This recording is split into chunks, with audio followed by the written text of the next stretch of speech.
Hey everybody, welcome to Freedom Talk. I'm pleased to welcome Anthony Watson from Turning Point USA. Welcome, Anthony. Thank you so much for having me. It's a pleasure to be a part of your podcast. I'm excited.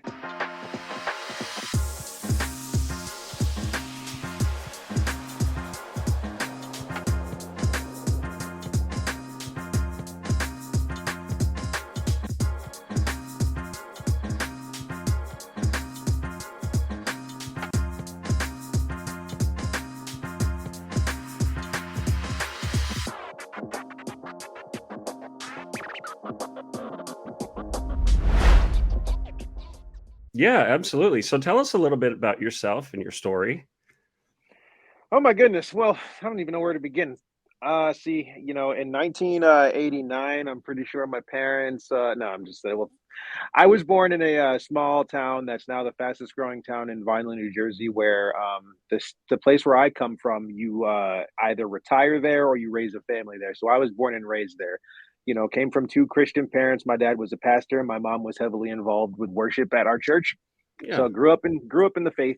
Was somebody that through high school and everything else really didn't see myself going the academic or career route. I wanted to always be the one that took bigger risks because I was right. somebody that was like, I want to be on television. I want to be, a professional athlete, but obviously education was really important to my family. So I did and completed, the education that I needed for that time in my life, and then really wanted to compete in the Olympics. So I went and tried out for Team USA, made it as an alternate for Team USA in 2014.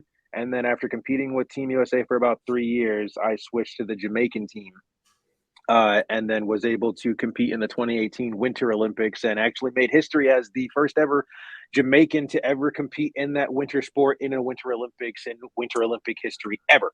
So, Wow. so So that's a little bit about myself. how are you born in the US and you get to compete for Jamaica? I don't quite know how that Dual, works. dual citizenship. So my father was born and raised in Jamaica, so I'm first generation Oh, gotcha. American. Oh, wow. Yep. Wow. That's so cool. And it was the skeleton race, right? That's the Yes, sir. very small sled, right? Where your legs are out front. Yeah, no, that's luge. So luge is Oh, luge. luge Okay. is luge is feet first, skeleton's head first, bobsled is 2 men and 4 men. Right, right. And I have to say it, and I know you hear this, but The we Cool love Cool Runnings Runnings. references. We Well, showed I that. will say this. One of the advisor and the director of the board for the Olympic Committee for Jamaica and my coach at the time were all of the original members from the original team that the movie was based off of. So Wow. there's a little bit of Wow. history for you there. That's so cool. So tell us a little bit. What were you doing for the U.S. Olympic team? What were you competing in there? I was doing bobsled. Oh, So I okay. never I never got to compete for Team USA in an Olympics. So I switched and was able to compete. It was a harder route to get there, but there were more opportunities for myself being somebody that was able to compete for a smaller country. So I left Team USA, but on good terms. I just told them that I said, "Hey, there's an opportunity presented to me," and I said, "Thank you so much for everything that you've shown me and taught me, and I'd really like to go explore this, and I'd like to be released." And so they released me on good terms, and so but I did bobsledding for Team USA, then skeleton, and then just did skeleton for the Jamaicans, and then switched to the Puerto Ricans because my mother's Puerto Rican. Wow. Oh, that's so cool. Well, Right. man, I don't know much about your story yet. I'm looking forward to meeting you in person one of these days.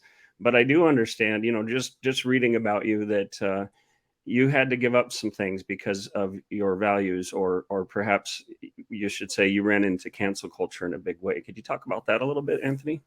Well, I mean, like it's a simple statement. It's not a drastic story of this and that. Simply put, like what had happened was the year 2020. This was 2 years after the Olympic Games I had competed in 2019. I was going through some federation problems with the Jamaican team at the time because in their mindset, if you're American trying to compete for Jamaica, then you're taking away opportunities for real Jamaicans, and Hmm. they were trying to cut me out of the program without cutting me because cutting me would make it a case for me to take against them. So they were making everything literally impossible. So come 2020, this was right before the world had shut down. I want to say in like January or February. This was like right after I think 2 days 2 days before George Floyd was killed, Yeah. um, or when before he died. I reached out to Turning Point because I saw that they had an ambassador program. And at the time I had followed Charlie Kirk. I had watched all of his like debates on college campuses and everything else like that. And so I was really interested in getting involved. And so I applied. I got a phone call 2 days later. They gave me my graphic to post, and then I posted it the day that George Floyd was declared dead in the hospital. So you can Wow. imagine the kind of backlash I got. So all of my athletes who I had started this sport with, disowned me. They told me that, they were siding with the protesters. Other athletes, surprisingly, were just like, we don't understand why everyone is getting so upset. A guy did something wrong and this is what happened. So it was a very mixed thing. But all of my friends who I was really closest to that had my back in a lot of scenarios during those training camps and during tours during the winter, I kind of felt lost a lot of respect for me. And then towards the end of the year in December was when I went to my very first Turning Point event live. And it was there. I posted a picture saying that's where I was. And I was sponsored by like a couple of companies at the time.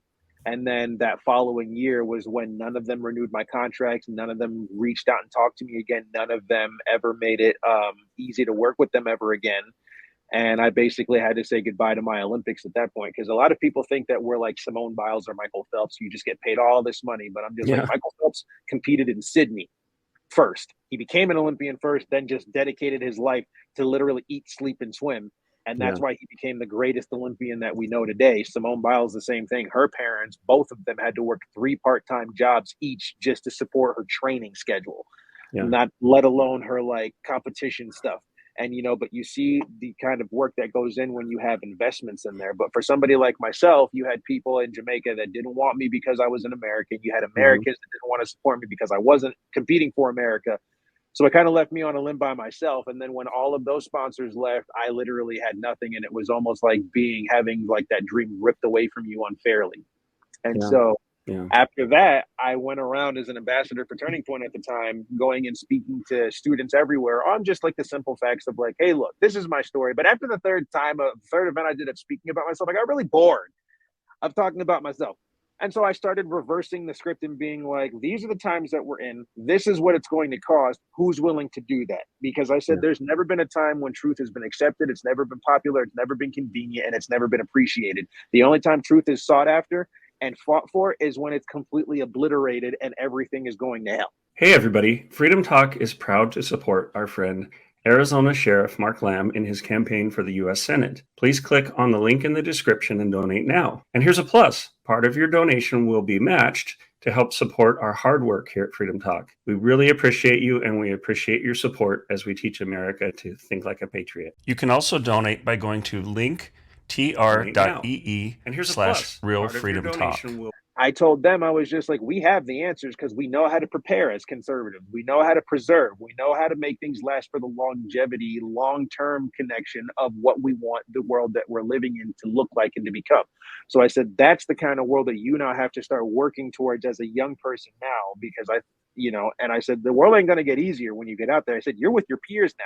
Yeah. And if you can't function among people your age, I said, what are you going to do when you're a 20-something-year-old? You got a 50-something-year-old boss who's now forcing you to do these kinds of things. And because you're young, he's going to use that naivety, like your naiveness to now kind of mess with your head to get what he wants rather than knowing what to respect as an American citizen based on the rights that you have. And so I did that faithfully for 2 years. So I paid out of my own pocket. I traveled to all of these places, and I have passion for young people because I feel like that's the generation of people that people criticize a lot, but very few people actually go in to go and help. So that's what I fell in love with. And when you see some of the places that these kids are and how strong they are and how they're standing for truth and everything, it motivates you. Yeah. Yeah. So that's Absolutely. how that got started. So Turning Point called me in last year around May, and then they sat me down. They're just like, you've been doing such a good job. Would you consider becoming a contributor and working for us full time? And I said, do I get to still go to schools? And they said, sure. I was like, absolutely. That's And the great. rest That's is great. history, and it's been a dream ever since. Yeah, I can relate to the sponsorship because I founded a marketing and advertising agency and a branding agency, and actually represented a couple of athletes, including Robert Oberst, world's strongest man competitor. I was And about to say, I was like a big boy. yeah, he's a big boy. And Super Frenchie, who was an extreme base jumper. I did a little work for them, and I set some sponsorships up, and it's tough because first of all, they can come and go, and you have to work very hard to get them. But second of all, you kind of have a peak where you're going to get sponsorships, and then you're done. So I think sometimes people take that for granted. They think you're an athlete or you're famous or something, so you're making all this money. But I can Mhm. appreciate that. And in terms of young people, I'm a father of five, all the way from Wow, God yeah, bless. all the way from 22 down to seven. That is awesome. So you had Yeah, one for every day of the week, and then you get weekends to there yourself and you for your go. wife. Yeah, exactly. Yeah, a basketball team, but Yes, sir. yeah. So I love what you're doing. I think it's great. I think it's so needed. And Anthony, the experience my older kids had, they're out of the house now, but was that they had more conservative values. They were brought up Christian, and in their schools, in their high schools, they could be persecuted for having the wrong opinions. Hmm. And I think we had Stephen Davis on our show. We just ran that show yesterday. And by the way, apologies from Nick Natoli. He wanted to be here. He wasn't able to make it, but Oh, Nick. yeah. Have you met Nick yet? I haven't, but he's awesome. Yeah. Well, we'll get you guys together for sure. But um, Awesome.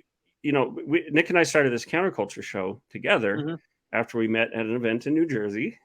Um, uh, oh gosh, what's the name of that place? Really swanky part of New Jersey, but Mawa, I think it's called Mawa, New Yeah, Jersey. Mawa. Yeah.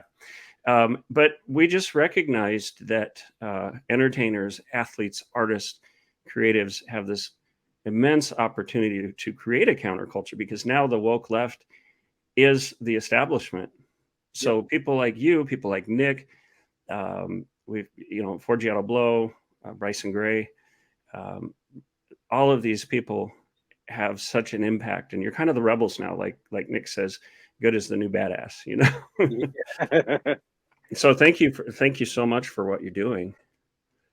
Oh And no, this is one of those things that I tell people, and this is something that I had to learn, because when you first start out doing something, it's like you can kind of, if you're not doing it for the right reasons from the jump, always drift into doing it strictly for the accolades and the admiration that comes with it. But when you're doing what's right, you're not supposed to get admiration and anything like that. That's just what you're naturally supposed to do. That's what you're yeah, supposed to be taught to do, and that's what you're supposed to fight for when it's under attack. So when I first started, there were a lot of things that, and I would go to people and it would kind of be the Anthony show. She's like, oh, this is what I'm doing. This is what I want to do. And this is what I'm trying to do, blah, blah, blah. And it just became, and to me, it kind of seems like there's too much competition rather than people wanting to actually like collab and like do work together because we're stronger together. Like yeah, your skills may not be mine. Like I don't have a podcast, but you have a podcast, that kind of thing. And we work together to now tell people that look, from different walks of life, people look different, talk different. But I said the yeah. values and the morals that we preach are universal, which goes to So show that true. it's not a white, I can say white wing or right wing extreme kind of Yeah, ideology. I'm a Christian first and foremost, and what I tell people nowadays is, I said, when Jesus said that broad is the road, broad is the gate that leads to destruction, and many are on it, I was like, it's easy to be bad. It's easy to go do that stuff because I said people do that by the masses. But he said, narrow is the gate and tiny is the road that leads to life, and very few find it. And I said, yeah, but there, you got to look at that verse because he said, very few find it. That means you actually have to do your part in looking for it because God says that he's like, if you seek me, you'll find me. And there yeah, is no subjective truth that keeps changing like the woke left keeps doing, where it's just like, oh, well, science used to mean facts. Now science only means facts when you want it to prove a yeah, point that you're trying to make. And so now we need to be people that actually stand up on the courage of truth with conviction for the truth and unwavering desire to make sure that that is the message that's given no matter what the cost. Because I say our forefathers in this country fought a war against the most organized militia with a bunch of people who know that they just didn't want tyranny. They didn't want a king. They wanted to live as free men. And I said, a lot of them died in yeah, warfare and in battle for a vision of a country that a lot of them didn't even get to live to see or to experience or live in. And I said, we're products of that. And I said, so to sit here and make it seem like we're a terrible country, no country is without its skeletons. But Yeah. I said the adage is true. If you don't learn from the mistakes that people made in the past, you're doomed to repeat them, and with far worse consequences the second time around that they come. So Yeah. what I try to tell people is just like, don't disrespect and don't disregard the gift that you have here, because government comes and they offer you these tiny little fragment piss on gifts that they make out to be really grandiose and exuberant, and then they require almost all of your liberties in exchange. And then when it's gone, what to get more, you've got to give more away to get some. I said that's how government works. And one of the things that I think that we need to start doing is start bringing the word republic back, not Republican, republic, because Absolutely. in media, in history books now, even in board games that have to do with the United States, it always says, what's the United States? A dictatorship, a communist state, a democracy, or something else. And it's Yeah. like a democracy. I'm like, no, the rule of democracy is the people in power tell the people beneath them, Yeah. these are the rules and this is how it's going to go. Oh my, I said a republic is the yeah. people here tell the elites how it's going to go, and they Yeah. put one person up there to make sure Yeah. that they speak for them. And I said, now you have in the game of politics, it's the whole art of pleasing people, which is why you have a bunch of people that run good campaigns. But as soon as they get into Washington and people find their price tag, then they start speaking the same old swamp jargon that they do, where Yeah. it's just like, well, we tried and we did this. And the first person, after years of having everyone say that nothing could be done, with President Donald Trump, in 1 year, got done things that people for 30, 40 years said was impossible, which unveiled the deep state Yeah. to where we see it now. Oh my gosh. You know, you're a little bit more tan than me, but I'm pretty sure we're brothers because, man, you speak my Absolutely. language. You're going to love to read some of the things I've written, because I'm talking about that all the time, about how we're a republic and how pure democracy leads to mob rule, which then leads to chaos, which allows the tyrants to come in and take absolute control. And this has happened again and again through history, from Greece on, to Rome. It's happened time and again, and people fall for the same old lies. But as far as this country goes, people bagging on this country, I think of Frederick Douglass. A lot of people make a lot about his speeches, and as if he was anti-US, but he called the Constitution a glorious liberty document. And I think it was Martin Luther King Jr. who called the Declaration of Independence the great promissory note. So there was an understanding there that, yes, slavery was a great evil. For example, there were other things that where people didn't live up to the ideals of this country, but they also recognized that it's a work in progress. You don't just write something down and suddenly you do it perfectly. What are Right. your thoughts on that? Well, what was the question again? Oh, sorry. I was taking in everything you were No, saying. I was it's like, this is so rich. not so much of a question, but let me phrase it as a question. Uh, why do you think we have shifted from people like George Washington Carver, Martin Luther King Jr. to, and even Malcolm X? I think to some degree he was a bit extreme, but they came from the standpoint of America is supposed to be this ideal. We need to bring it there. I have a dream. How is it now that people are basically wanting to throw all of that away, throw away the Constitution? Because people are lazy. That's literally the only thing that I can chalk it up to. You have a generation of people that don't want to work, that can't hold a job, that don't even know how to express themselves. Everything is all about how they feel, to the point where if they feel like something one day, they go and be that. And you have a mob of people that try to validate people and what they think they are, rather um, than what they are, than and Mm-hmm. who they are. And Yeah. so when you have a group of people that do that, um, it shouldn't shock anybody why you see people in the way that we are right now, because when you don't give people work ethic, because when you, like, look, as an athlete, I'm told that, like, when I go to the gym, I have to get X amount of sets done, X amount of, like, reps done in an X amount with an X amount of weight. And when I look at it on paper, I'm like, it's hard, but I know I'm not going to get stronger unless I put my body through the pain of getting used to something until I can bear under it and then actually get normalized with it.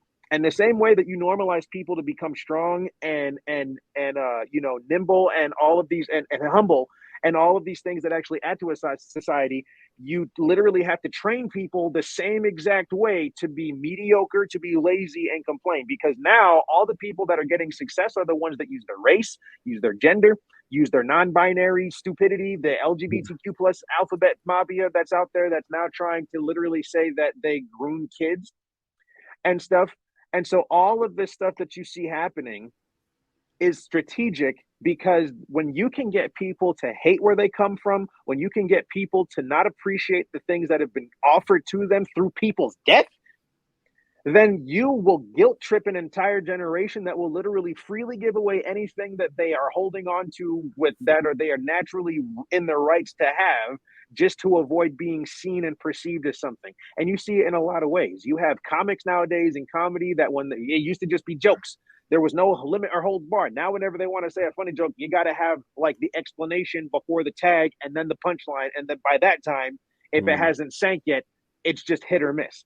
You know, we live in a state and in a country right now where you're being persecuted for things that literally you were that you're literally nobody thought would be like second nature to be having conflict over, whether or not you're a boy or a girl, whether or not you want to raise your son to be a son or and a man, or if and the thing that bothers me the most is that the people that hate children, support abortion up to late terms in the womb, and all of these other things, that can't stand kids, young adults, or anything else, but yet they want the most impactful and influential positions over them as teachers, counselors, you know, all of those things to try and affirm them for an agenda.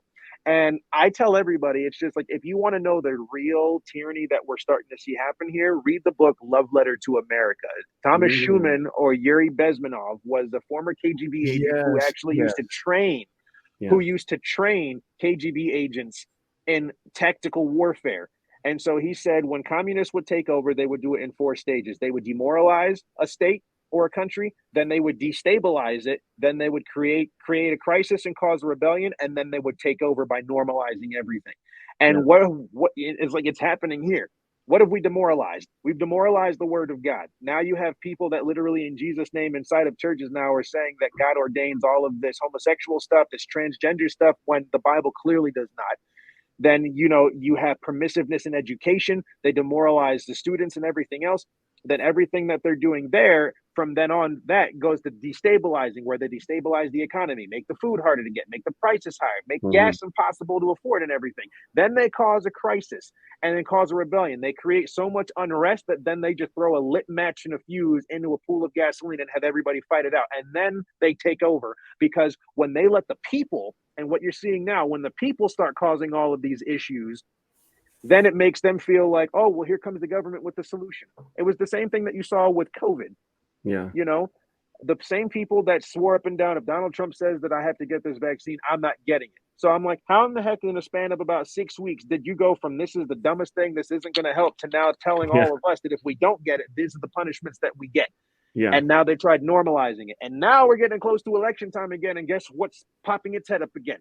COVID. Yeah. You're right. It's funny because Stephen mentioned Yuri Bezmenov, I believe it is. Let me see. Bezmenov. Yeah. And I had just recently read some of his quotes. So we're on the same line of thinking. And, you know, communism has killed somewhere in the 20th century, estimates between 100 to 300 million people, more than any other ideology that I know of. That communism has killed. And people say, well, you know, socialism, democratic socialism. Well, Vladimir Lenin said that the goal of socialism is communism. And people are flirting with this all over again. And they're literally flirting with democide, with mass killings, with a government killing its own people. Are you concerned about things that are happening politically right now? What are your thoughts about these indictments, the mug shots, you know, the arrests, the treatment of Donald Trump, for example, right now? Does that concern you greatly, or what do you think? It's concerning. Is it concerning me greatly? No, because I mean, like, we look at the world now and we've seen generations go through this stuff before. And it's the whole adage of like getting pushed by a bully until you finally cock back and swing and knock him out. And I think that what people are finally seeing now is the unfiltered, unadulterated bias that we now are seeing against Donald Trump and Americans that support true freedom and liberty for everybody. From small things, from like the "Don't Tread on Me" flag that's now deemed associated with slavery. That was crazy because it has nothing to do with that little boy. It's got nothing to do with slavery. Yeah. You know, I've been a dad for about 23 years. I have 5 kids from 23 to 8 years old. Fatherhood has always been very important to me. But over the time I've been a father, the world has gone mad. Judeo-Christian values are under serious attack and morality has been turned upside down. I'm sure you've noticed there's a war against the family, and especially against fathers. Sick, twisted ideologies are targeting our children through Hollywood, music, and even in our schools, many of which have become radical left-wing indoctrination centers. Our culture needs good, strong fathers more than ever. That's why Freedom Talk is thrilled to announce a new seminar that will give you the guidance you need. It's called Fathering in a World Gone Mad. We've brought together remarkable male role models to share their wisdom on the art of fatherhood. Eric Metaxas, Victor Marks, Sheriff Mark Lamb, Bill Scarlett, and more lead an all-star lineup that will guide you through the pitfalls of postmodernism and Marxist ideology so that you can bring your children up in the training and admonition of the Lord. Hosted by yours truly and Pastor John Amonchukwu, Fathering in a World Gone Mad includes a free copy of my book, Guidebook for a Son, a study guide, and opportunities for you to ask your most pressing questions and get the help you need. Purchase access now and watch the series on your timeline beginning September 15th, 2023. Plus, you get a free digital copy of my book, Guidebook for a Son. Every dad needs a guidebook, and I've got one for you. I think you're going to enjoy it. To register, just go to realfreedomtalk.com. That's realfreedomtalk.com and click on the Fathering Seminar tab. We hope to see you there. From the moment the doctor placed you in my arms, I cried, giving glory to God. The passion I feel inside, emotions I couldn't hide. The look in your mom's eye, it was so beautiful, I ain't gon' lie. In such a still, quiet moment, set our hearts on fire. That's the epitome of purpose, blessing to cover curses. Hope in all of my searches, if I could die for you, be certain. Every drop I bleed is worth it. This moment is so perfect, so real, so cherished. I'm healed, soul nourished, no place I wouldn't go, nothing I wouldn't do. You shall call her Azariah. I've given this name to you, cause it means that God helps. And I knew that was so true as I sang this song to you. Always forever, closer together, I will be with you. My whole view is like, I don't find this hopeless, because I was like, this has only happened because the majority, the silent majority, has been silent for too long. If we were the loud majority, I was like, this wouldn't have happened. And so with all of these things that they're now trying to bring up again, especially with masks and potential lockdowns, I was like, we suffered through that the first time because people were taking too many personal liberties that they kept making out in the name of your best safety and interest, with no interest for anybody but themselves, because you saw everybody locking us down, telling us we can't go anywhere, but then they're on yachts having maskless parties when everyone else is away. And when they got called to account for it, they had nothing to say, you know? It's Animal Farm. It's George Of Orwell's course. Animal Farm. Have you seen the old cartoon Animal Farm? Yes, I have. Like we need a new version of that updated, and maybe it's Chinese communism now instead. But you're right. I mean, rules for thee, but not for me. Mm-hmm. Didn't mean to cut you off there, Anthony. No. But so, like, to answer your question about, like, you know, what's my thought process on this? If people don't see now what tyrannical government means, then they won't understand why America is America, because America left England because of what's starting to be implemented now. Because in England, through the monarchy, you know, whatever the king said is what happened, and anything else was treason outside of what he believed. And they came here for religious freedom, putting God above everybody else. And now you're starting to see that, because in a communist country, like Yuri Bezmenov said, that he's just like, the first place that people like this always attack is religion. Because in the end, if you don't have a higher power above the people that are forcing you to do things, then he says the only thing that you're left to do with yourself is wish for death, because at least death will take you out of the equation altogether. But if every person who was good just gave into that, then there'd be nothing left. I tell everybody that everything that is evil always falls apart. It always implodes and it always swallows its own. And when the house collapses, you need to be the few people, because it's always few. You need to be the few people that are left standing when the rubble is cleared. Because I said, you either stand through the wreckage or you get crushed in it. At the same and that's time, why you need a sure foundation on that. Yeah, absolutely. At the same time, when people don't stand up, a lot of damage can be done. A lot of people can die. And that's something, you know, Eric Metaxas wrote about in Letter to the American Churches. I don't know if you've read that book, but he talked about, I mean, the spiral of silence. You know, people don't speak up. It makes it harder for those who do, you know. And I want to suggest a book to you too. You just suggested one. I'm going to look that one up, but maybe you've read it. But it's one of my favorite books. It's Inventing Freedom by Daniel Hannan. Have you read that one? I've heard of it, but I haven't read it. But Oh, it's so good. it's been like you're like the fourth person within the past 2 weeks to recommend that to me. So I think that's a sign. Yeah, yeah. I mean, I have that book so highlighted, and he talks about how we have this heritage of freedom going back hundreds of years. Mhm. How the American Revolution was first considered an English Civil War, like the Second English Civil War, but that we've had this idea that there's common law, that it's the law of the land that belongs to the people, and the king is accountable to the law.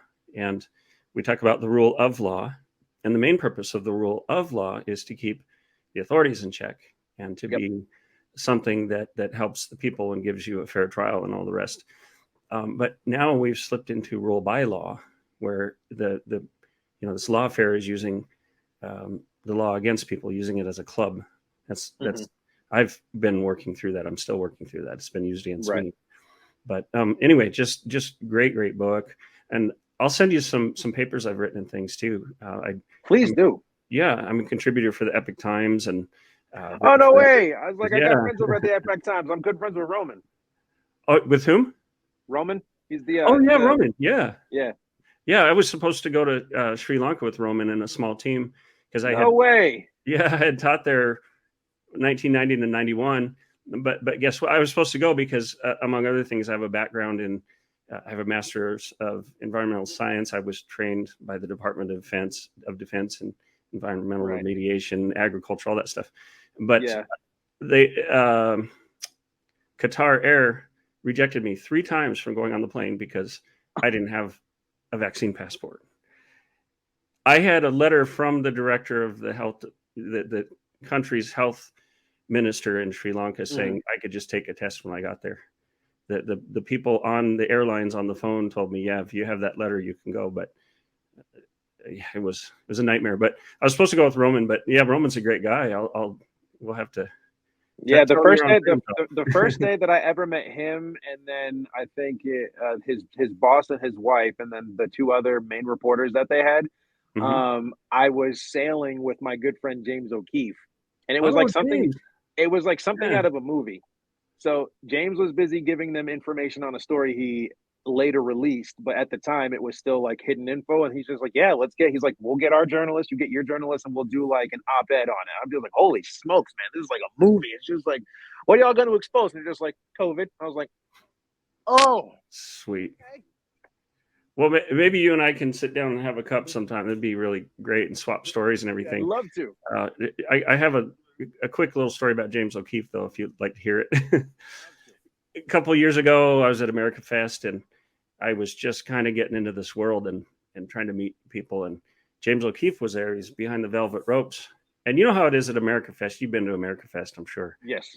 Somebody prominent comes in, everybody flocks over, and everybody wants to meet him. So there was a line there, and it was a pretty short line. So I went over and got in the line, and the security people said, I'm sorry, this lady in front of you, she's the last one. I said, you can't have one more? No, that's the last one. And so so I went away for a little bit. I went and watched from behind the velvet ropes, and then the security guy turned around, and I slipped back in and went in. James, I was not going to be denied meeting you. So yeah, he's done some incredible work, and man, has that guy taken some hits. That's the thing is, Anthony, you're gonna take hits when you stand up for the truth. And you were cancel cultured. Have you gotten any threats or just nasty comments from people? Of course, but the thing is just like, I don't give people like that too much attention. And I feel like a lot of content creators, a lot of, I hate that word. I do too. A lot of influencers. Oh, I can't. Are you sure we weren't separated at birth? We need some better terms. A lot of influencers and show people. It's like they give way too much credit to the negative audience. Like me on my social media, I'm honest with everyone. They're just like, I don't ever see any negative comments on your page. I was like, because I delete it. I was like, on my social media, that's my page. And I was like, I don't have time to sit here and argue with people. No. And if I don't like it, you can leave. I was like, you don't have to follow me. And if your whole purpose of following me is to just like criticize everything I'm doing, I was like, you get the scissors and I'm not even going to blink twice about it. I was like, my block list on my social media, literally you have to scroll like 12 times like this to see the amount of people that I just don't have time for. Yeah. And everyone thrives off of it, because in the time where you're supposed to be sacrificing for the greater good of other people, you have other people literally walking around wanting to be martyrs and like play the victim card here just to grow their audience. Like, oh, I'm being persecuted. I'm like, dude, like, when the heck are you not ever going to have people that disagree with you for saying Yeah. something like this? It's Yeah. not And I about think, getting people to disagree. Once you say something, stand behind it, shut up, suck it up, and keep moving. I am so sick of conservative creators that literally sit here once they make a firm stance on something, yeah. then make a second video like a few days later being like, let me clarify what I said. I'm like, no, you don't need Oh to man, clarify. We I heard like what you you. I said from like the you. get-go. So stick with it. Yep. I say what I say, and if you don't like it, you're blocked, deleted, be gone. You don't Yep. need to see Yep. what I'm doing Exactly. here. And I was like, I got no time to waste trying to appease people that are doing that. I was like, my mission is to say with the truth and to let the truth speak for itself, because I don't have to do anything to prove what I already know to be true. Yes. Yes. Man, I like you. I went back and looked at some blocks on Facebook at the height of, and I'll tell you sometime about what we went through, but it was like over a 2-year period, I blocked 300 or 3,000 accounts, and I rarely answer, almost never answer. But when I do answer, usually it's because I see somebody where maybe they've got a little bit of an open mind left, and we try not to do the mocking and the liberal tears and all that kind of thing. I mean, we're going to be firm about what we believe, but I'm just like you. If they get abusive, nasty, they're just there to not to listen, but just to shout, then they're gone. Yeah, and I don't do that either. I don't do the name calling. I've never called anyone a libtard, or I've never said I'm drinking. I mean, I'll joke about it amongst conservative company, but like, I've never used any of that in an argument, because that doesn't make me any better than the person that's calling me a white supremacist or Yeah. racist Yeah. or homophobic. Those are things that a lot of people now, like, those actually used to mean something back in the day when people actually were carrying out racist, and phobic tendencies on Yeah. people just because they hated people or discriminated against people. That was wrong.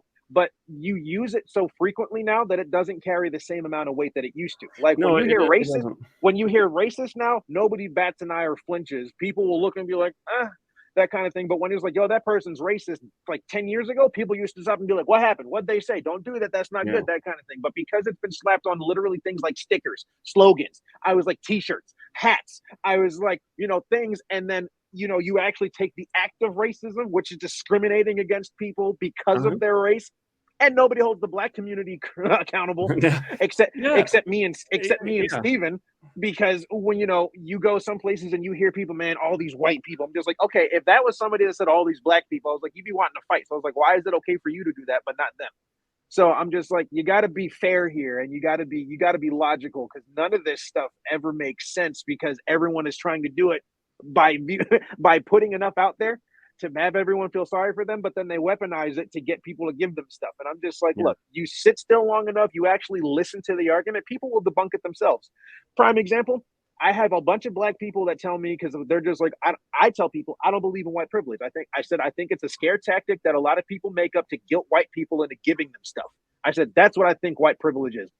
And they're just like, well, just because it's not happening to you where you are doesn't mean it's not happening other places. I said, but you just debunked yourself. Because I said, if it ain't happening where I'm at and I'm intentionally going places, maybe you should try coming where I'm at to actually see it from my perspective, rather than just assuming that everybody's like this. Because I said, you said it yourself. It ain't happening to me. So I'm just like, if it ain't, Yeah. there have been times that I I'm have right been there with you, man.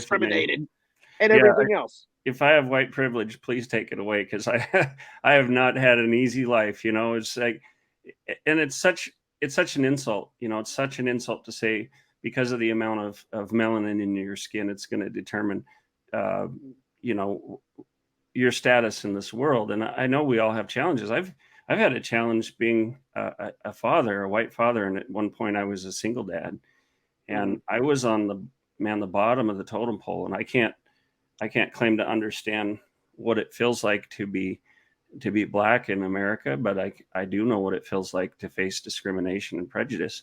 I got a job one time, and I was told by the HR director, well, we really had wanted a black person, but and I'm like, oh, okay, I guess I'm just chopped liver then. Like, nobody wants that, black or white. You don't want to think you're hired for the color of your skin. You want to think you're hired because You do a You good want to be job hired off with of the your work you put in. meritocracy. You want to be hired because you do a Yeah. good job. But I mean, like, my encouragement to you and everybody else that might think the same way that you do is, don't ever put yourself in a box where you think that you'll never have a full prospect of what people go through just because you don't look like me. You Mhm. just said right there that you went through something because you're a white person, and someone said, we wish that we had a black person. There have been times that I've sat down with people and they've said, well, I mean, you're not really what we're looking for. We're looking for someone more like this. And I'm just like, but if people in the 60s, when literally discrimination was against the color of your skin, had stopped every single time they wanted to knock at opportunity, we wouldn't have progressed to where we are.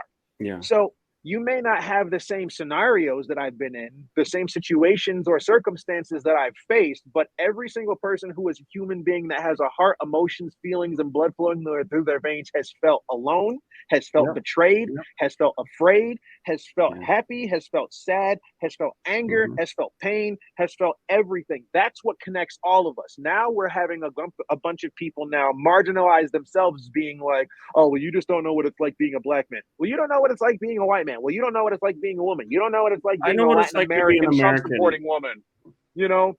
So it's just like, then you have this Yeah. comparison battle. It's just like, look, man to man, you as a man have experienced things that I as a man have experienced from two different films, but it's made you feel the same thing. And you've got to separate the scenario, address the feeling, and then bring truth to the feeling, so that no matter what you feel, you know what the truth is. Because the truth and a moment of happiness will take you to the top of a mountaintop when something good happens. And then one negative comment later, your feelings will tell you that same mountain you spent this entire time climbing, now you got to jump off of it because now it's not worth it anymore. So Yeah. it's not about feeling and being like, I can't relate. It's just like, you may never be able to relate, but you can relate to the same thing that you've experienced here. And that's what makes us brothers. Yeah. Yeah. Absolutely. Absolutely. I want to show you something real quick here, Anthony, because I know you're running out of time, but I think you're really going to like this because you like young people. So this is a seminar I've put together, and I'm just launching it. It might be Holy hard to smokes, I know see. those guys. Yeah. Do you know Reverend John Amanchukwu? John Amachuku, yeah, Pastor Rule. He's Yeah, awesome. he's awesome. Yeah. Victor Marks, he's a personal friend of mine. I've met Sheriff Nice. Lamb, Yeah. and then I haven't, and man, it's a dream of mine to meet Eric Metaxas at some point. Well, so yeah, John's been on the show twice. I know Victor. Sheriff Lamb's a good friend. I've talked with General Flynn a few times. I haven't met Eric Metaxas yet. I'm going to meet him through this.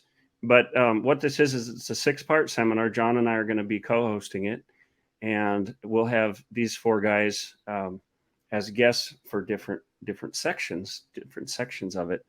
And the goal is that we're going to bring some wisdom for parents, also for kids. But it's going to be an online seminar. You don't have to be present.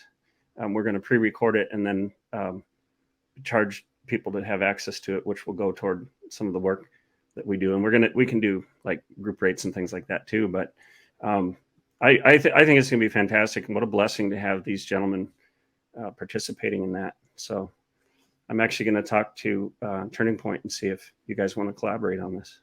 Hey, I'd love to show up and cover it. Great. I'd be open to having another guest, or like you can see the topics, the main topics. Well, they're based on a book that I wrote called Guidebook for a Son, and love, marriage, and sex, true strength and self-defense, making your place in history, reconciling science and religion, finding God, understanding suffering and evil. Hey, I could talk about that. Yeah, all of that. Making your place in history. I know a thing. There you go. Well, hey, I've kind of asked each speaker to pick one of those topics, but if you'd like to, I mean, this is the main presentation, but I would love to have some extras in there, and let's talk about it if you'd like to be a part of it. Hey, I'm telling you right now, I'd like to be a part of it. That's all the talking. Okay, cool, man. And we're also you can go to realfreedomtalk.com to register, but you can also become an affiliate. So what we do is you go on to the website, look for Become an Affiliate, that tab, and you just put in some information. We give you an affiliate link, a QR code, and when you share it on your social media or wherever you share it, when somebody signs up, you get a percentage back as a thank you, as a commission. So okay. But yeah, I mean, I'm like I said, I'm a dad. I definitely have a heart of a father. I wrote this book for my sons. I started when my oldest sons were young and finally finished it and published it a few years ago. And I'll send Yeah. you a signed copy of the book too. I'd like to do that later on. Yeah, You can please tell me do. where to I, send I it. think I think right here, this is important, especially now since fatherhood is under attack. You have a deep state that's made it popular and common for dads to literally just make kids and then abandon responsibility, and for like nobody to even count or trust in them. So I think that this is good because it's not just for fathers. This could be for young guys like myself that want to be fathers someday. Yes, Because yes, I was always taught you don't wait for kids to be born to figure out how to start praying and asking God for wisdom and guidance to do that. You need to, before you have kids, know how you're going to raise them, how you're yep, going to discipline them, how you're going to instruct them, and stick to that. Because you have a lot of parents right now that are trying so hard to be their kid's best friend when really they don't need more friends. They need parents. yeah. Well, I have been a father for over 22 years. I have a bachelor's degree in English and theology, minor in Spanish. I have a master's degree, like I said. I have a lot of life experience. So I and I've had some people read the book and give me feedback on it. And I think there is a lot that's useful there if you want to be a father someday. And one small case in point, when I went to this Bible school and got a bachelor's degree in theology, and I had a certain view of the creation, the origin of the cosmos, that kind of thing. And then I went to grad school and I'm studying science and I'm seeing things that really contradicted with the way I had learned about it. And I had this crisis and I became agnostic, and I came to this place where, as painful as it would have been if the evidence had led to all these things in the Bible or fairy tales, I would have had to honestly say I'm an atheist. But I studied for years everything I could get my hands on. I actually ended up writing with some very prominent authors, which you'll read about in the book. But I came to a new understanding and a much richer, deeper understanding, and actually reconciled theology and science, and found out that some of the great theologians from Augustine on up, some of the great scientists who were also Christians, didn't look at things the way that some people do today. I'm not going to let the cat out of the bag, but so the chapter I wrote on that is, I think, incredible and needed for young people, because young people come out of church, go into higher education, and suddenly have a crisis because they've been taught a fundamentalist view of things. So anyway, that's opening a can of worms. But there's a chapter on suffering and why there's suffering, and I'll send you a copy of it. I think some areas could be controversial, but I encourage people from the get-go in the book to question everything, to have an open mind. But then you have to make truth your own. You can learn, like I was a preacher's kid growing up. I was taught things. I was in the church all my life. And at one point I had to kind of start over and build a new foundation that was my own. Mm-hmm. Yeah. And that's beautiful. You said you grew up in the church too. I did, and to be honest, I had a big season where I almost walked away from my faith because everything I was questioning just didn't make sense. And I think what blew that apart for me was one day I remember being really upset about something, and I had a friend of mine who I loved dearly pray over me. And I felt this overwhelmingly unexpressible just rush of overloading love that made me want to let go of everything I was holding. It's like the only way I can describe it is just like I was holding, like I had a boatload of garbage in my arms. And when I felt that love, I dropped everything and I ran and I hugged it. Yeah. And that was what reignited my faith. And that's what I'm passionate about more than anything now, is because what I tell people is just like, you're born and you're in this world. I was like, you do know that when you pass away, you do not cease to exist. You're going to spend eternity somewhere. Yeah. And I was just like, and God is clear. He says through his creation, through his word, through his prophets, his disciples, and everything around you that I was like, nobody will be able to stand before him without excuse. Yeah. And right now you have a lot of people that are looking in the face of a holy God, our Savior Jesus Christ, with two middle fingers in the air and saying that they want to take the temporary satisfaction now for an eternity away from him. But when you think about the person who's all knowing, all loving, all powerful, everywhere that you can imagine him to be, if he were to just show himself, everyone wouldn't love him voluntarily. They'd love him out of fear.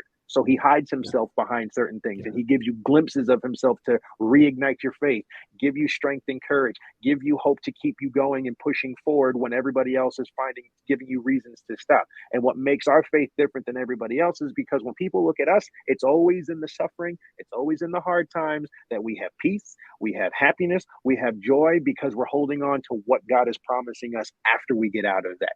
And everyone is just counting down the days until the next problem comes, not even looking forward to what they're doing right now. Yeah. And so that is what I do my entire existence now. I go to schools, I give people their facts. I talk about, and I give examples of, like, when they say this is what it looks like. This is how it's being implemented here. Look at it here. This is what the law says. But I said, but let's go back. As I said, in an environment, you have seen history after history after history, centuries of people that through time have literally gone through tyrannical stuff everywhere. And I said it was always the Christian people that were persecuted first, but stood the longest, and their reach kept expanding no matter how many people tried to expand them. And I said, that's the team I want to be on. Yeah. And I said, because those people know how to fight.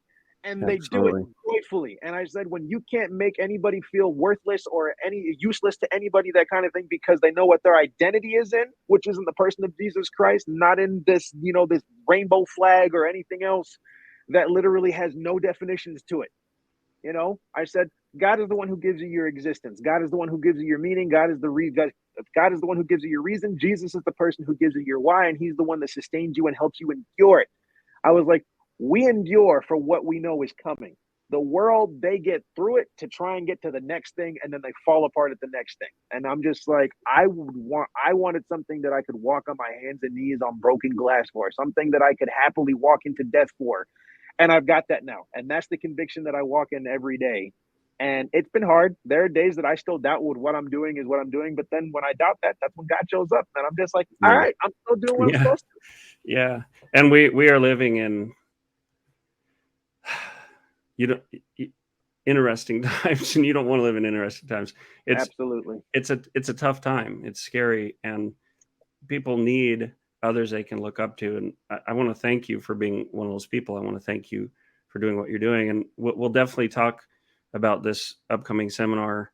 And I think you are a really great role model for young people. It's one thing to take advice from a graybeard like me, but you're an athlete, you're younger, you've been through that journey. You seem very authentic to me. So I appreciate meeting you. I feel like, all joking aside, we're of the same spirit, you might say. Yeah, it feels like we've known each other our whole lives. But I said that's the beauty of being on the right side, because no matter what your circumstances are, your scenarios, we're the type of people, and other people like us, that when you say one thing, people don't need to go through the long explanations of the why. They just know when they hear like this, it's just like they get it and they feel it here. Yeah. And then you've got more brothers in arms, because in this culture war that we're having, I was like, people are born into it before they even know what they're fighting in. And it's not a war that you get an honorable discharge from. You don't get to retire from it. You don't get to collect a pension in it. You're literally fighting from the time you're born until the time God calls you home to be with him. Yeah. So when you realize that there is a generation of people, that's when you realize it affects everybody and it needs everybody. The older generation, your job is to pass the wisdom down to me. My job is to live that out for the people coming behind me. And it's to, make sure the next generation of the kids that I want are raised in that mindset of what was shared, passed, and inspired and influenced on. Yeah. Well, I'll lock shields with you, brother. I mean, we've got work to do. We're born into a war, but it's a war for something that's great. They say Jesus looked beyond the cross. He looked beyond the suffering to the hope that lay ahead. And it's not hope like a desperate hope. It's sure and certain. So what we're fighting for is very important. It's very important right now, because we have kids to say, we have kids being mutilated. We have kids being influenced into terrible things, but it's also the ultimate battle between good and evil, as you know. And somebody made a comment on my social media one time saying, why would God create hell? And I said, God doesn't create hell. We create it for ourselves, because God isn't just some old man up in the sky. He's the source of life and love. He is the ultimate. There's not an infinite regression. Going back, there is a creator. The Big Bang showed us that there is a God, that there was a beginning point to everything. So people create their own hell when they cut themselves off from the source of life and from the source of love. So that's what we're doing. Ultimately, we have to stand firm and stand strong as men, and we need men more than ever before. But we also fight out of love, not because, like they say, what we hate, what's in front of us, but because we love what's behind us, you know. Absolutely. What would you like to say? If you could say something to Eric Metaxas, what would you like to say? Because I'll take this clip out and pass it on to him. Eric Metaxas, if I could tell you anything, it would be thank you. 2010, I can't remember what year it was. My younger sister graduated from Liberty University, and that was when I was in my Wow. spiritual decline. And I heard you give a really good speech where you quoted the Pink Floyd lyrics where you said, "Don't trade your walking spot in the war for a lead role in a cage." And you called people to be at a different level of holiness for the generations that are going to come. And it was at that moment that I finally snapped out of that stupor that I had been stuck in. And I just wanted to say thank you, because, you know, I know that you were inspired by the Holy Spirit to say those things. And it takes a man that is literally in tune with God to give the word of God without fear of response or reaction of what people who disagree with, because you do things for pleasing God rather than you do for pleasing people. And it affected me. And because of your example in following God, I followed you when you were praying for election integrity, you know, with all of those pastors and those thousands of people around the 2020 election. And I have followed your ministry faithfully. And because of your example, you've made a soldier out of me. And now I take that example and try to make soldiers out of everybody else. So thank you. That's what I would say to him. That's great. I'll definitely pass that on. So, Andrew, thanks so much for joining Freedom Talk. We really enjoyed it. We'd love to have you back, and keep fighting the good fight. Real quick, where can people contact you? How can we support you? People can get in touch with me on my social media. So on my Instagram, it is A Watson Jam. Yes, A Watson as in Sherlock Holmes and Watson, and JAM for Jamaica. It was the only username that was available when I signed up for it. And then on my Twitter, it's A Watson OLY. And if you need a speaker or anybody else that is not afraid of mobs, crowds, but really loves, you know, poking the enemy, that kind of thing, I was like, I'm your guy. It's the time for people to wake up and stop being afraid. You need to get so used to warfare that you wake up looking for a fight to get in, because you're so used to bringing the truth, because fear and all that stuff, they always run when they can't stand against like hardcore facts. And that's what I want to do. So we're in this together. Okay. That's right. We'll talk soon. Thanks so much. Keep up the good fight, buddy. Thank you so much. All right. Bye-bye.